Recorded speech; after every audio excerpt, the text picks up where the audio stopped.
આજે આપણે ખૂબ સરસ આયોજન કર્યું છે, વધારે વાતો નથી કરતા, પણ એક થવું પડશે. આટલો મોટો સમાજ, આટલી મોટી વસ્તી, આપણો વિસ્તાર, આપણી જમીનો, અને જ્યારે આપણા જ લોકો સાથે આટલા બધા અન્યાયો થાય છે ત્યારે દુઃખ થાય છે. સાથીઓ, આપણે આ દેશના મૂળ માલિકો છે. સિંધુ ખીણની સંસ્કૃતિ એ આપણી સભ્યતા છે. જ્યારે આ સંસ્કૃતિ આ પૃથ્વી પર જ્યારે કોઈ નતું તે વખતનો આદિ અનાદિકાળથી આપણે વસનારા આદિવાસીઓ છે. ધર્મ પૂર્વી આપણી સંસ્કૃતિ છે.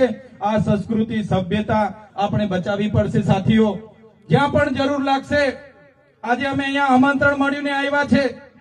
અમે કોઈ પાર્ટીના ધારાસભ્ય તરીકે નથી આવ્યા, અમે આદિવાસી સમાજના ધારાસભ્ય તરીકે આવ્યા છે. આદિવાસી બચાવવાની કોઈ પણ ઝુંબેશ હશે ત્યાં અમારું આમંત્રણ હશે, અમે પહોંચી જઈશું.